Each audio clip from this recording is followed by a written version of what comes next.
7th seminar in the Teaching and Learning for a Sustainable World seminar series. So we've had lots of great speakers, and we're very excited to welcome Dr. Sharon Stein.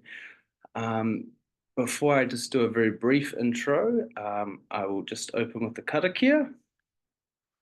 Kia hora te marino, kia whakapapa paunamu te moana, hei huarahi mā tātou I te rangi nei, aroha atu, aroha mai. Tātou, ia tātou katoa. Huie, tai kie. Cool, so here's a little brief rundown that Sally has prepared. You'll know Sally, our project lead, normally does these. She's away on a conference, so I'm her fill-in for today. If you've been following along, you'll know that this project is funded and connected to Ngā Ara Whetū, the Centre for Climate, Biodiversity and Society at the University of Auckland. We're funded by the Transdisciplinary Ideation Fund, and the goal is to respond to this challenge of creating sustainable futures, and partially to do that by building collaborations. We're working on this transdisciplinary research network and really focused on pedagogical strategies and approaches that facilitate teaching and learning for a sustainable world, or as Sharon is going to discuss, the end of the world as we know it. I don't think I'll spend too much time on backgrounds. I came to Sharon's work through the artistic collective Gesturing Towards Decolonial Futures, and in my own small doctoral research, it had a major impact. And I think it really gets to the heart of some of the challenge of sustainability, the uncomfortableness, the things that we're not even sure we need to know, but that still kind of wrinkle and challenge us. So I'll say no more and pass it over to Sharon, and we'll have some time for questions at the end. So if you do have any, write them down and we'll take it from there. Cool. The floor is yours, Sharon. Great. Thank you so much for having me. It is yesterday for me in your time. So hello from the past. Very happy to be here. I am not just speaking for myself today, but also on behalf of, as Daniel mentioned, the Gesturing Towards Decolonial Futures Collective, which I'll talk a little bit more about in a minute. But I wanted to start by acknowledging that I'm joining you from the traditional, ancestral, unceded territory of the Musqueam, Squamish, and Tsleil-Waututh peoples in what is currently known as Vancouver, Canada.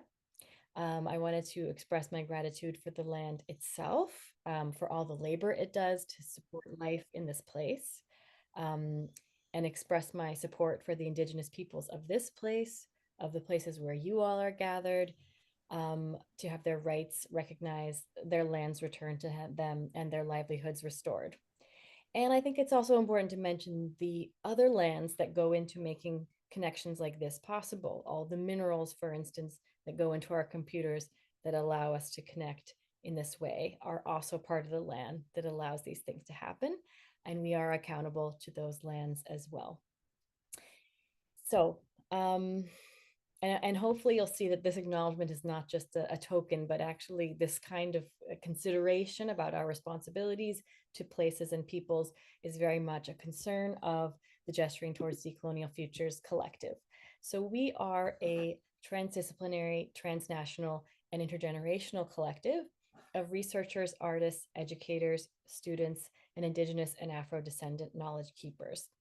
And our work is oriented by a collaborative inquiry that is really focused on the question of what kind of education is needed in order to prepare people to navigate the challenges and complexities that we face at the interface of issues of systemic, historical, and ongoing violence, and the unsustainability of our current habits of being. And our approach, as you'll hopefully see, is it's a bit counterintuitive, because we don't approach coloniality and unsustainability as problems of ignorance primarily that can be solved with inputting more information. And it's not that more information isn't important, it's just that information alone generally isn't enough to interrupt the modern colonial habits of being that keep us invested in this harmful and unsustainable system. So the modern promises of progress, prosperity, civilization, liberal democracy, universal reason, all of these promises are only made possible through colonial processes of genocide, ecocide, and epistemicide, through the very way that it's structured. So there are two sides of the same coin, modernity and coloniality. But people, especially people like me, white settlers like myself, tend to deny the costs of the system even when part of us knows what those costs are. So we might know intellectually, but we're still really invested in the promises we're being offered. So we kind of push those realities aside and put them on the table only when it's convenient. So our work is really trying to invite people to build capacity and stamina to actually sit with these painful realities about the harmful and unsustainable nature of our current system without feeling overwhelmed or immobilized or wanting a quick fix. And our educational and artistic experiments try to build that capacity or invite people to build that capacity. And one more thing to name is that the GTDF collective works in close partnership with another collective or network, which is the Teia das Cinco Curas, which is a network of indigenous communities in Brazil and Peru. And they are also supporting our work in many ways, and we are supporting their work in many ways. We have what we call a reciprocity loop. So when we get grants, when we get honoraria for things, we loop those funds back to the communities in reciprocity for all of the collective learning that we have done together. And I actually want to name some of the members of the Teia das Cinco Curas collective as well to bring them into this space, even though they aren't here. So we have Chief Ninawa, who is from the Brazilian Amazon, and he's a very vocal voice against carbon trading and the impacts of carbon trading on indigenous communities. We have Maria Jara Querar, who's also known as Mama Maria, who's a leader in protests against lithium mining in Peru, and Mateus Tremembe, who is a national youth leader, student, researcher, and many other things, who is currently fighting against wind farms in his territory. So these members of the Teia das Cinco Curas network and many other members, we work in collaboration, learning from each other and asking about what kind of education is needed to face the end of our system. And in many ways, we were sort of tasked by these communities with figuring it out in the global north. They say, well, we know what works for us, and we, of course, appreciate collaborations that support that, but there's a lot of work that you all need to do where you're from to figure out the root causes of this thing, because it's hurting us, but it's also hurting you too. So that's kind of our marching orders, and that's the work that we do. So as I mentioned, our work is a bit counterintuitive. It's not premised on just addressing ignorance, but rather addressing denial. So we've specifically mapped 4 sanctioned denials that tend to organize our social and political life within modernity and modern systems and institutions. And that includes the denial of systemic violence and complicity in harm, essentially the fact that our comforts, securities, and enjoyments are subsidized by expropriation and exploitation somewhere else. 2, the denial of the limits of the planet, the fact that our planet can't sustain exponential economic growth and consumption, but that's the economic system that we have. 3rd, denial of entanglement, our insistence on seeing ourselves as separate from each other and from nature, rather than part of a widening living metabolism. And this for the communities is probably the biggest denial that undergirds all the other denials. And then the last is the denial of the depth and magnitude of the problems that we're going to have to face together, whether we like it or not. And ultimately, each of these denials is arguably grounded in a denial of responsibility that allows people to continue to enjoy the system and the things that it promises.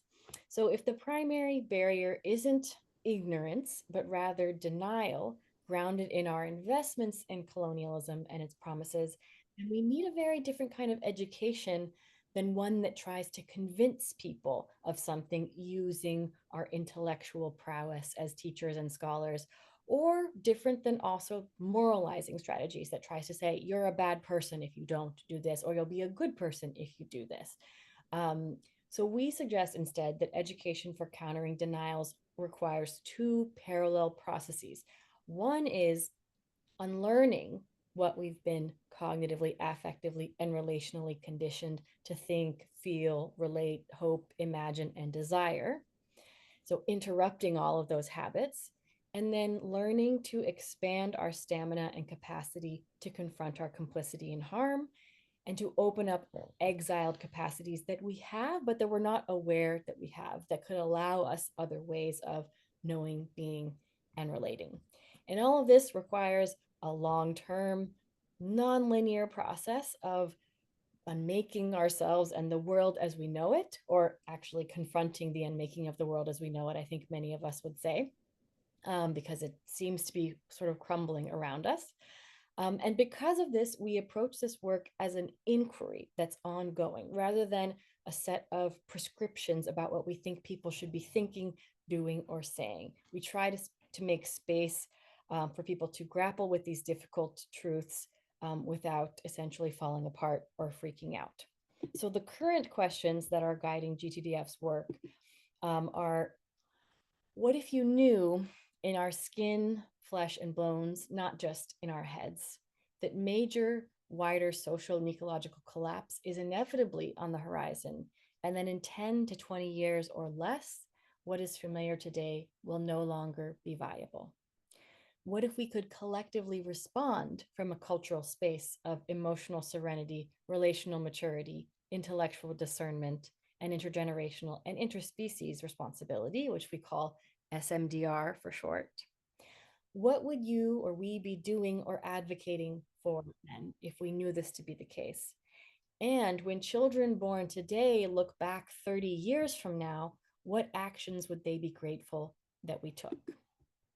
So I'm not going to go through all of our sort of systemic analysis of the current context, but you can see that there's a long list of challenges and complexities that we're facing as we face the unraveling of our systems and institutions as we knew them.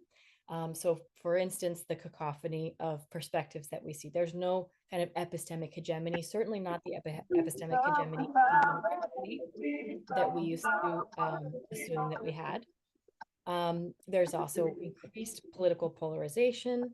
There's semantic proliferation. So we're talking about the same thing we think, but actually people are meaning different things by that.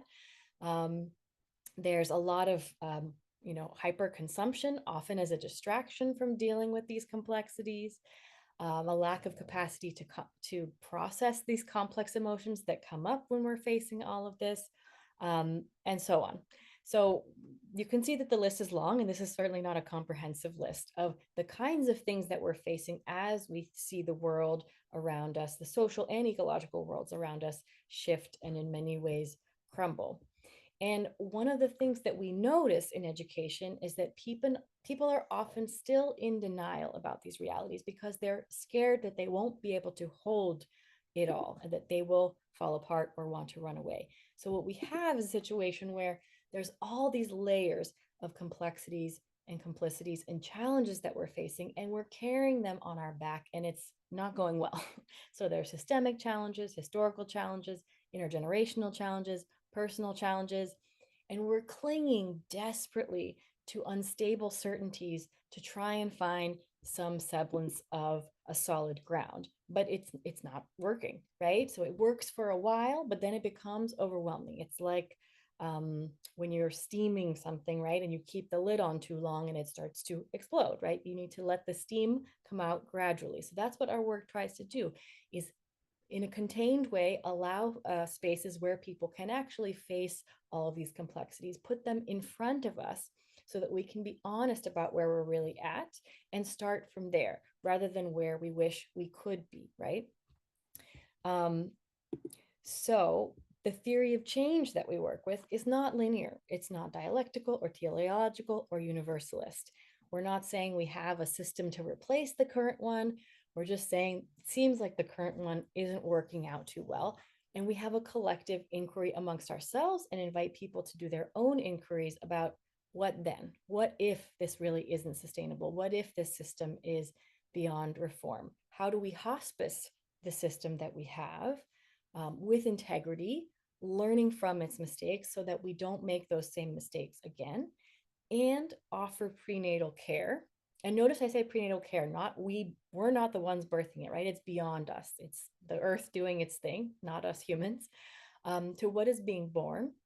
Hopefully, that thing being born is potentially wiser if we can let it come without suffocating it and the emerging possibilities that it brings. All while walking on a tightrope in between the two crevasses of desperate hope for simple solutions, either going back to the way it was or some predetermined alternative, or desolate hopelessness, which is also, the nihilism that can come once we start to see the complexity and immensity of the challenges. And doing all of that with honesty, humility, humor, especially laughing at ourselves, and hyper self-reflexivity. So it's a big ask. So I've talked enough about sort of the theory behind this. I'd like to now show you some examples of how we put this theory into practice in some of the exercises. So we sometimes call these technologies of inquiry, or toys for short. I'm going to share a few of these before we open it up for more conversation. So the first one is often something I start longer talks with to invite people to approach the talk with it. And it's called the bus methodology, the bus within us.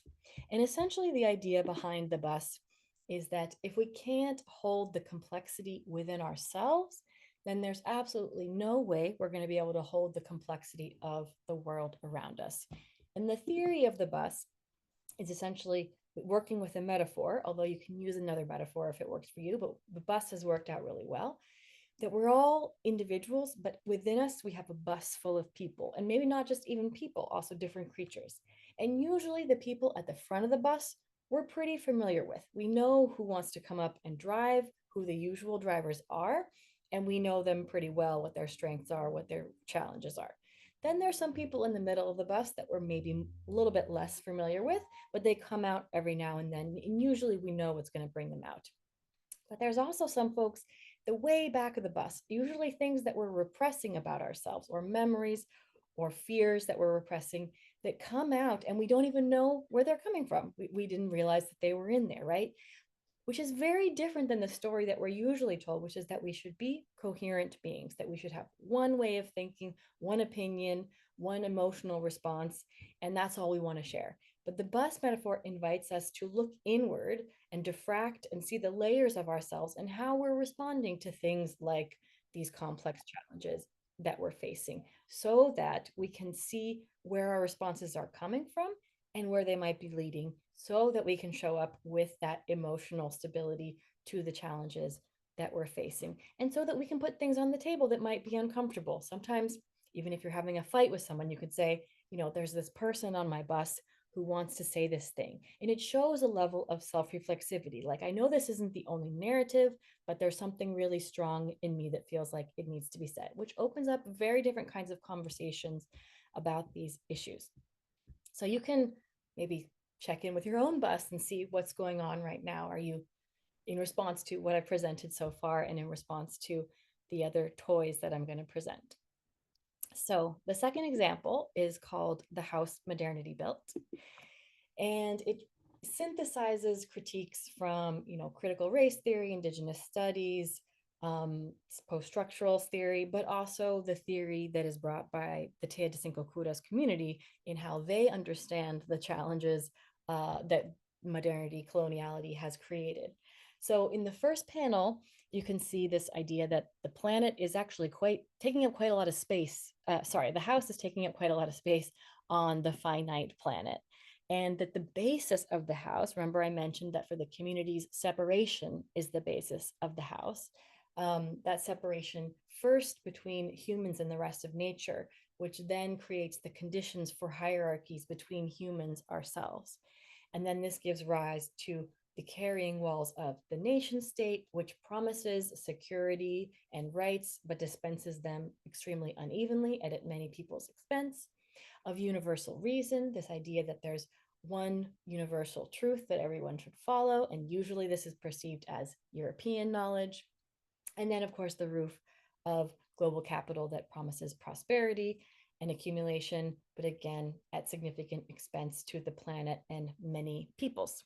So in the second image, you see the hidden costs, or some of the hidden costs of maintaining the house, of its unsustainable growth and consumption, the waste that is displaced from the house and put elsewhere, the destitution, dispossession, and genocide and expropriation that feeds into the house. So essentially, displaying that the house is subsidized and maintained by systemic, historical, and ongoing violence.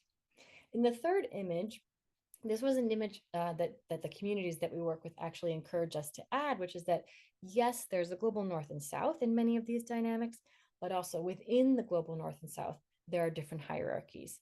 And in many cases, people are seeking to move from the south to the north, although the house makes it very difficult. And this all is related to a promise of modernity, that we can all be part of the middle class, even though we would need several more planets to sustain that. And of course, the wealth that is enabling the middle class is also exploited labor. So not everybody can be in the middle class, but that's the promise that we're offered and that many people are pursuing at the expense of other people on the planet. Now, the last image is where especially the communities see our current state, which is that the house seems to be kind of crumbling. There's a lot of structural damage, to use the metaphor of the house, and there's a lot of impacts that are ecological, economic, political, psychological, that are causing significant cracks in the house. And the question that we're sort of faced with in this metaphor is, what do we do with this crumbling house, right? Do we fix it? Do we patch it up? Do we add an extra room onto the house so that we can fit more people in? Do we create another kind of house, try to live in some other kind of way? And that's where this second part of this toy comes in, which is the different modes of reform. If the house is crumbling, then what? So the soft reform approach would say we just need more of the same. It's usually asking the same questions, and giving similar answers as well, with maybe a little bit more diversity, for instance, or a little bit more green. In the middle, there's sort of radical reform, where we want to replace the house with something that we already know what it is. We want to have a blueprint. We want to decide who's going to live in the house. So there is some change, but we're still talking about a house that's going to have significant costs to other people and the planet. And the last sort of analysis or theory of change is one that the house is actually beyond reform. You can't use modernity and bring more modernity to the problems modernity created. It might have some, solutions, but it's not going to solve the whole thing, because modernity itself is what has created these challenges. So we don't just need different questions, but different answers as well. The last toy I'm going to share, and I know I'm going through this really quickly so we can come back to any of these in the discussion, is something that was created in collaboration with the Hunikui University of the Forest. So Chief Ninawa, who I mentioned earlier, is part of the Hunikui community, and we in GTDF have a collaboration with their University of the Forest. So their University of the Forest is essentially their territory, right? They are learning from the land. They say, we have a university too, like speaking in translation. And actually, in their university, the Samauma tree, which is an enormous tree, is the president of the university. So there are human and other than human instructors and deans of the University of the Forest. And in collaboration with the University of the Forest, we're working on an international digital campus, because the people of the University of the Forest said, well, we have what we need in our education. We just need to strengthen it. But you all really need help. So they said, we're going to reverse the usual educational aid narrative and say, we're going to provide educational aid to the global north, because you really need it. So we're developing different resources as part of the University of the Forest digital campus. And one of these is an acronym called climate fraud, which is a means of tracing and tracking the false solutions that often come in response to climate change and biodiversity loss. So I won't go through all of these in detail. Again, we can talk about any of them in particular, but it's a way of kind of having a cheat sheet for identifying the greenwashing, the green colonialism that tends to happen when we try to make the existing system more sustainable and don't look at the deeper root causes. So I'm going to stop there. Feel free to visit the Decolonial Futures website. There's also the University of the Forest website if you want to learn more about that. And there's various publications that GTDF has written over the years about the theme of sustainability and beyond sustainability as well. So thank you. I'm happy to take questions now.